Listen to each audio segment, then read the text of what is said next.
This is the story of a man named Stanley.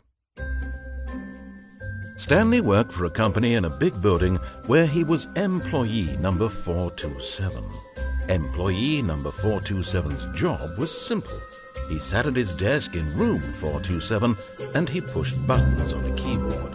Orders came to him through a monitor on his desk, telling him what buttons to push, how long to push them, and in what order. This is what employee 427 did every day of every month of every year. And although others might have considered it soul-rending, Stanley relished every moment that the orders came in, as though he had been made exactly for this job. And Stanley was happy. And then one day, something very peculiar happened. Something that would forever change Stanley. Something he would never quite forget. He had been at his desk for nearly an hour when he realized that not one single order had arrived on the monitor for him to follow. No one had showed up to give him instructions, call a meeting, or even say hi. Never in all his years at the company had this happened, this complete isolation. Something was very clearly wrong. Shocked, frozen solid, Stanley found himself unable to move for the longest time. But as he came to his wits and regained his senses, he got up from his desk and stepped out of his office.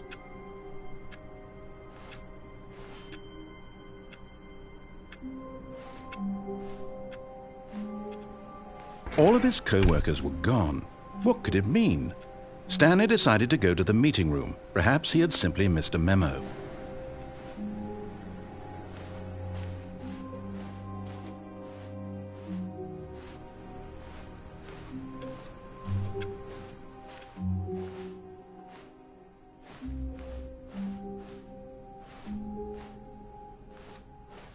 When Stanley came to a set of 2 open doors, he entered the door on his left.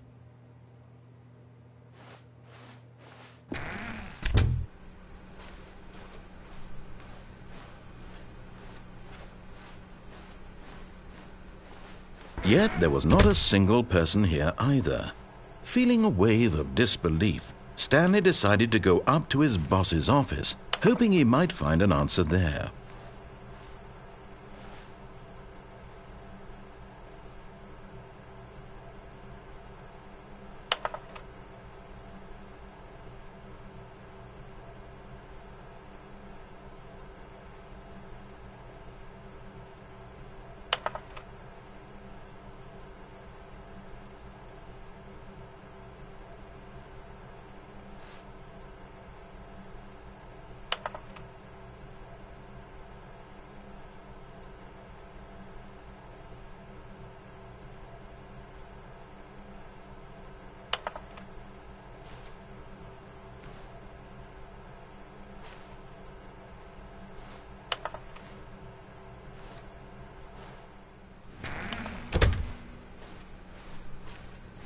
Coming to a staircase, Stanley walked upstairs to his boss's office.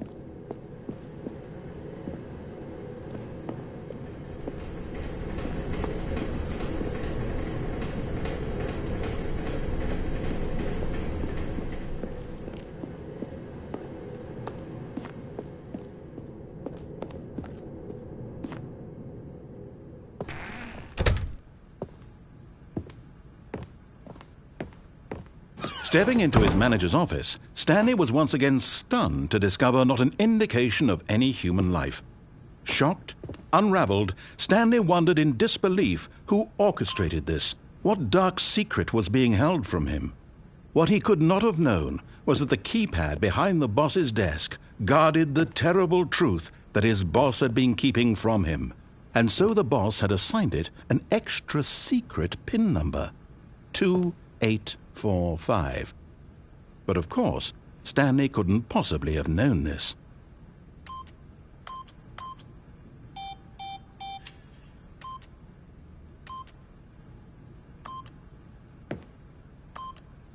Yet incredibly, by simply pushing random buttons on the keypad, Stanley happened to input the correct code by sheer luck. Amazing! He stepped into the newly opened passageway.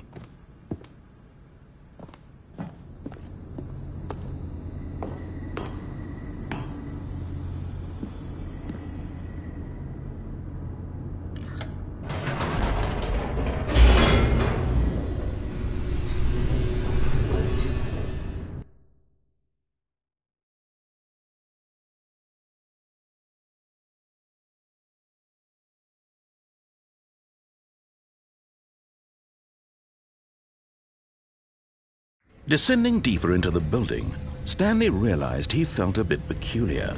It was a stirring of emotion in his chest, as though he felt more free to think for himself, to question the nature of his job. Why did he feel this now, when for years it had never occurred to him? This question would not go unanswered for long.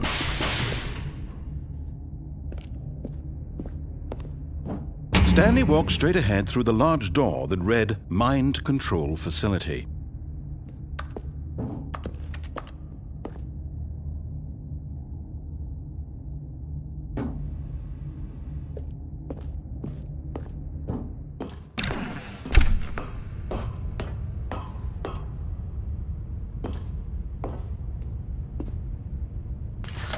The lights rose on an enormous room packed with television screens.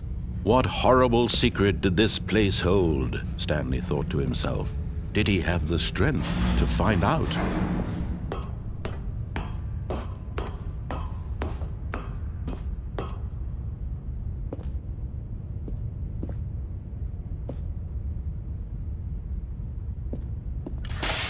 Now the monitors jumped to life, their true nature revealed.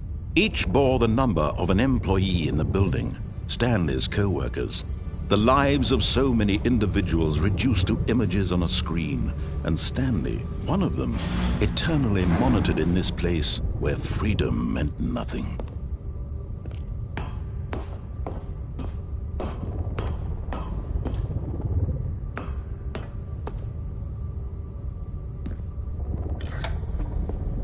This mind control facility, it was too horrible to believe. It couldn't be true. Had Stanley really been under someone's control all this time? Was this the only reason he was happy with his boring job? That his emotions had been manipulated to accept it blindly?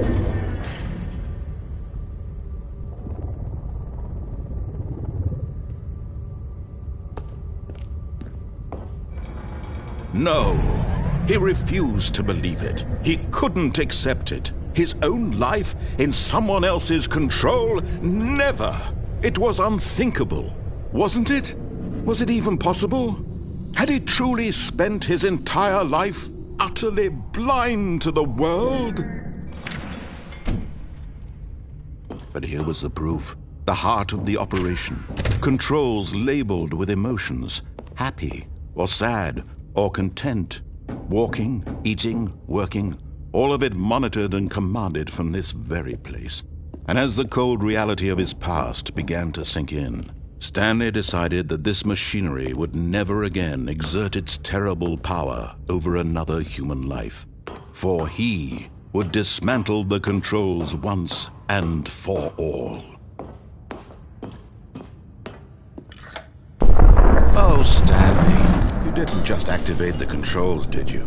After they kept you enslaved all these years, you go and you try to take control of the machine for yourself. Is that what you wanted? Control? Oh, Stanley, I applaud your effort, I really do. But you need to understand, there's only so much that machine can do. You were supposed to let it go, turn the controls off, and leave. If you want to throw my story off track, you're going to have to do much better than that. I'm afraid you don't have nearly the power you think you do. For example, and I believe you'll find this pertinent, Stanley suddenly realized he had just initiated the network's emergency detonation system. In the event that this machine is activated without proper DNA identification, nuclear detonators are set to explode, eliminating the entire complex. How long until detonation then? Let's say, 2 minutes. Ah, now this is making things a little more fun, isn't it, Stanley? It's your time to shine. You are the star. It's your story now. Shape it to your heart's desires. Oh, this is much better than what I had in mind. What a shame we have so little time left to enjoy it. Mere moments until the bomb goes off. But what precious moments each one of them is. More time to talk about you, about me, where we're going, what all this means. I barely know where to start. What's that? You'd like to know where your co-workers are? A moment of solace before you're obliterated? All right, I'm in a good mood. You're going to die anyway. I'll tell you exactly what happened to them. I erased them.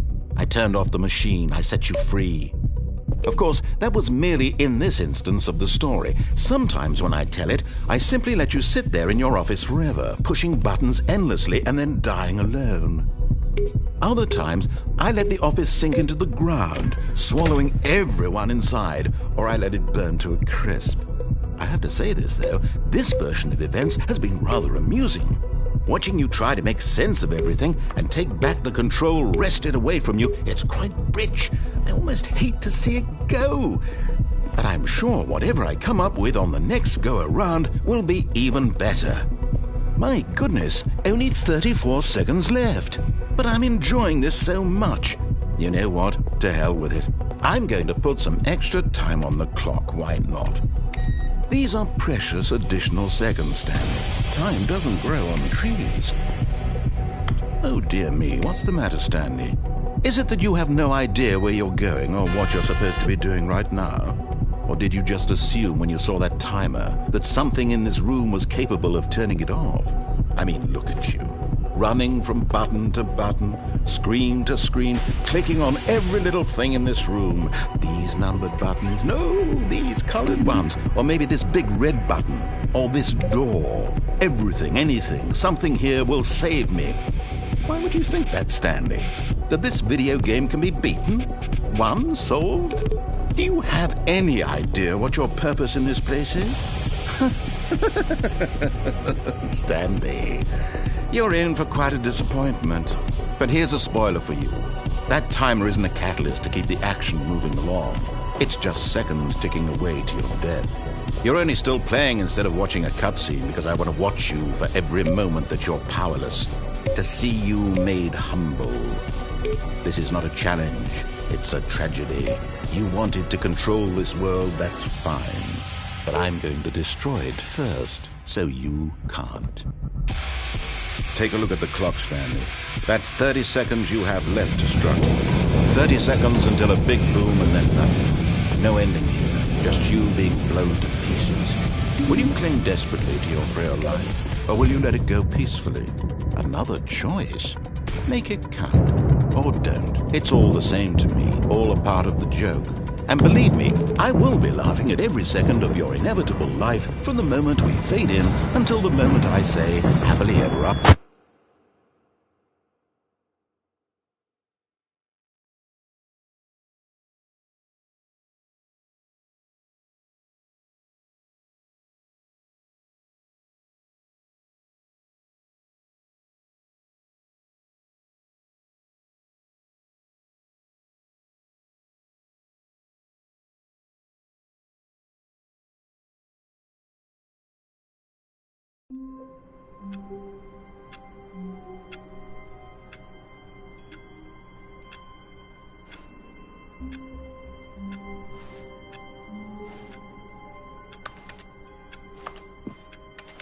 All of his co-workers were gone. What could it mean? Stanley decided to go to the meeting room. Perhaps he had simply missed a memo.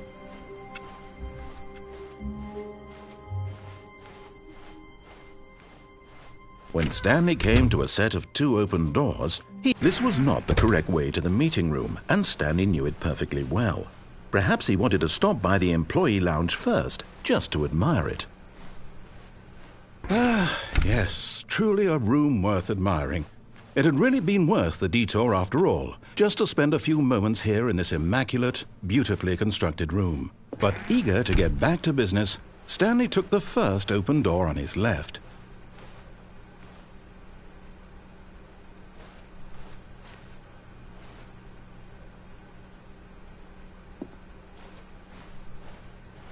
And so he detoured through the maintenance section, walked straight ahead to the opposite door, and got back on track.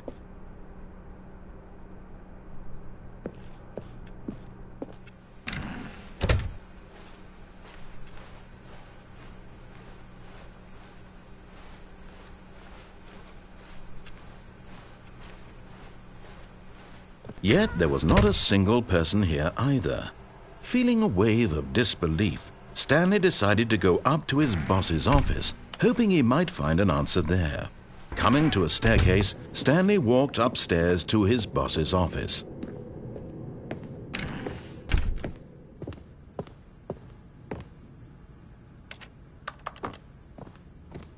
Stepping into his manager's office, Stanley was once again stunned to discover not an indication of any human life.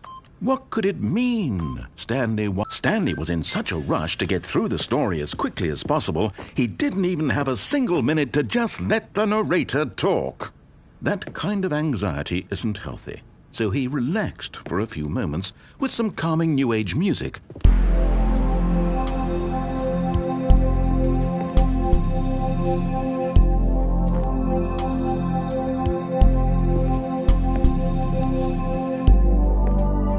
Feeling soothed and rejuvenated, Stanley calmly walked forward into the opened passageway.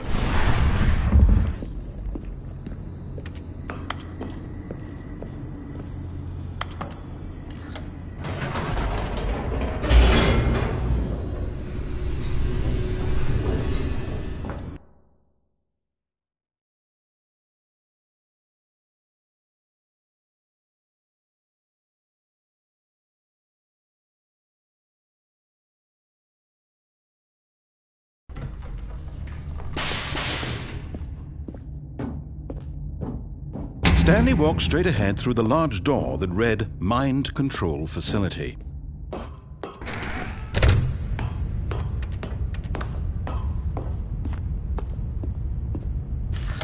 The lights rose on an enormous room packed with television screens. What horrible secret did this place hold? Stanley thought to himself. Did he have the strength to find out?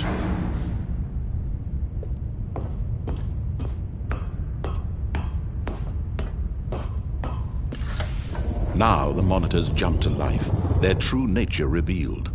Each bore the number of an employee in the building, Stanley's co-workers. The lives of so many individuals reduced to images on a screen, and Stanley, one of them, eternally monitored in this place where freedom meant nothing.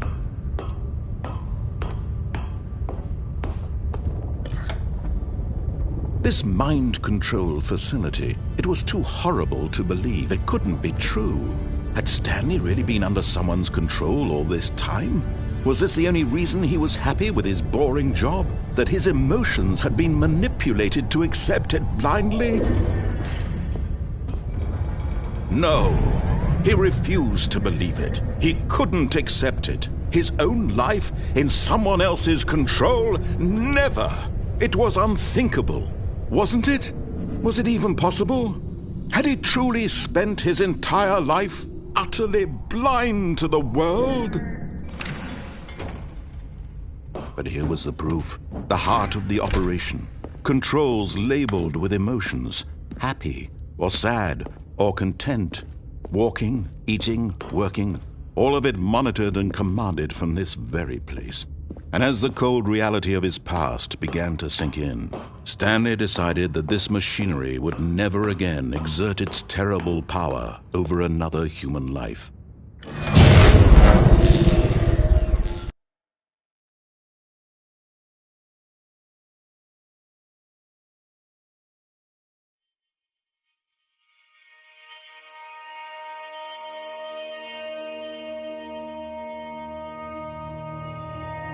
Blackness and a rising chill of uncertainty. Was it over? Yes! He had won! He had defeated the machine, unshackled himself from someone else's command. Freedom was mere moments away. And yet, even as the immense door slowly opened, Stanley reflected on how many puzzles still lay unsolved. Where had his co-workers gone? How had he been freed from the machine's grasp? What other mysteries did this strange building hold? But as sunlight streamed into the chamber, he realized none of this mattered to him, for it was not knowledge or even power that he had been seeking, but happiness. Perhaps his goal had not been to understand, but to let go. No longer would anyone tell him where to go, what to do, or how to feel. Whatever life he lives, it will be his. And that was all he needed to know. It was perhaps the only thing worth knowing. Stanley stepped through the open door. Stanley felt the cool breeze upon his skin, the feeling of liberation, the immense possibility of the new path before him. This was exactly the way, right now, that things were meant to happen. And Stanley was happy.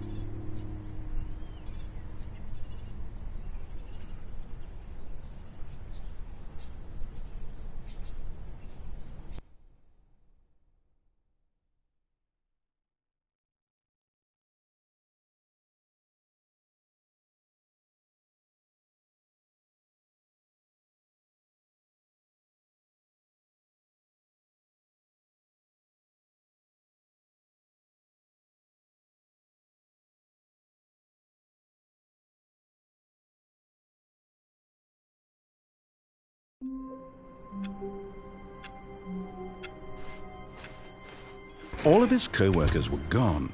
What could it mean? Stanley decided to go to the meeting room. Perhaps he had simply missed a memo.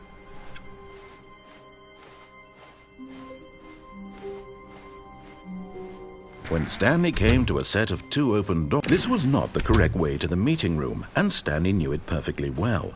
Perhaps he wanted to stop by the employee lounge first, just to admire it. Wow, yes, this room.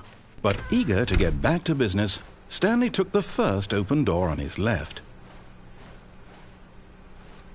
And so he detoured through the maintenance section, walked straight ahead to the opposite door, and got back on track.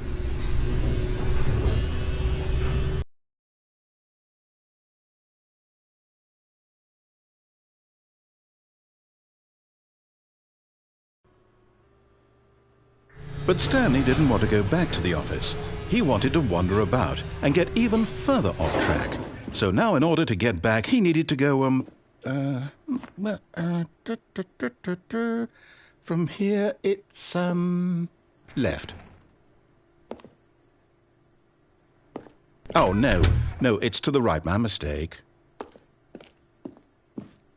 No, not the right. Why would I have ever said it was to the right? What was I thinking? It's clearly... Oh dear, would you hold on for a minute, please? Now, let's see. We went down right, left, down, left, right. Yep, okay, yes.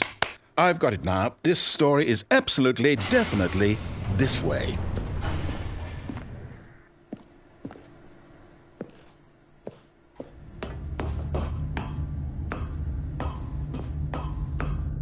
No. This isn't right at all. You're not supposed to be here yet. This is all a spoiler. Quick, Stanley, close your eyes. Okay. We just have to get back to, oh, who am I kidding? It's all rubbish now. The whole story completely unusable. How about, rather than waste my time trying to salvage this nonsense, we'll just restart the game from the beginning. And this time, suppose we don't wander so far off track, Okay, from the top.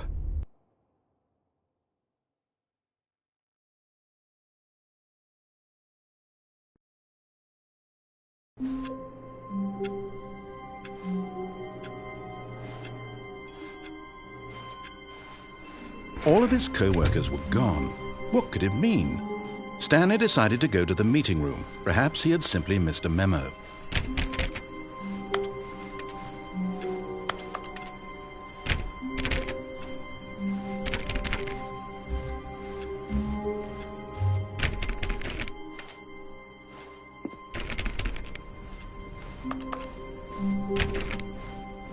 When Stanley... Wait, what? No, I restarted. I swear, I definitely restarted the game over, completely fresh. Everything should be... Oh, did something change? Stanley, did you change anything when we were back in that room with all the monitors? Did you move the story somewhere, or... Hold on. Why am I asking you? I'm the one who wrote the story. It was right here just a minute ago. I know for sure that it's here somewhere. Okay, then. It's an adventure. Come, Stanley. Let's find the story.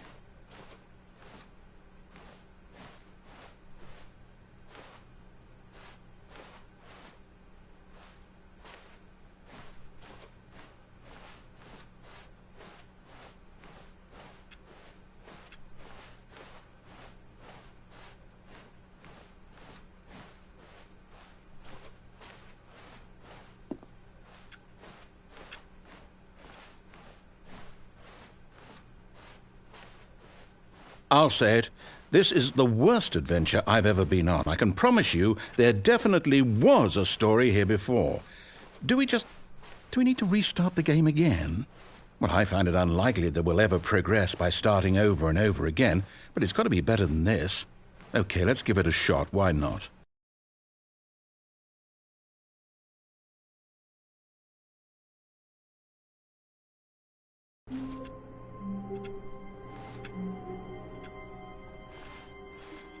All of his co-workers were gone. What could it mean? Stanley decided to go to the meeting room. Perhaps he had simply missed a memo.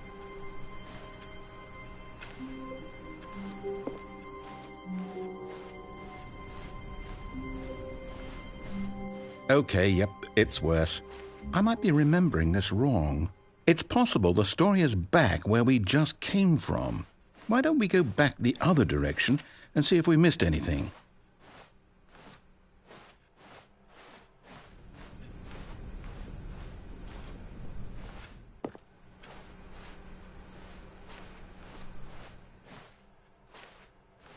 Aha! I knew we'd missed something. The story. Here it comes. No, wait, never mind. Not the story. Okay, let's head back the other way and retrace our steps.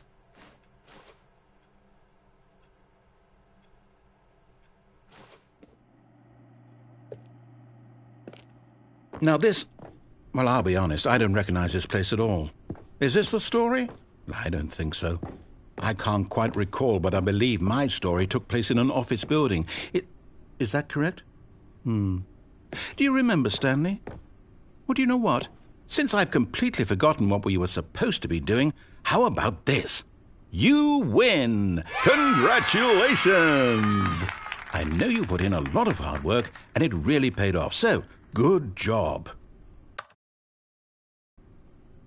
Oh, no. No, I don't feel right about this at all. We both know you didn't put in any actual work for that win. Some people win fair and square, and this was not one of those situations.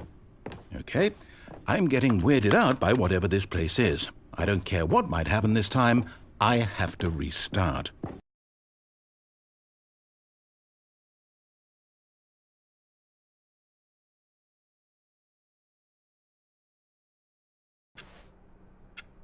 All right, I've got a solution. This time, to make sure we don't get lost, I've employed the help of the Stanley Parable Adventure Line. Just follow the line. How simple is that? You see, the line knows where the story is. It's over in this direction. Onward, Stanley, to destiny. Though, here's a thought. Wouldn't wherever we end up be our destination, even if there's no story there? Or to put it another way, is the story of no destination still a story? Simply by the act of moving forward, are we implying a journey such that a destination is inevitably conjured into being via the very manifestation of the nature of life itself? Whoa. Hang on. That got a bit weird back there. Well, I'd like to apologize. Not sure where I was going with all that. You know what? I think what we need right now is a bit of music to lighten the mood.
Cut the music, go back and look at that fern.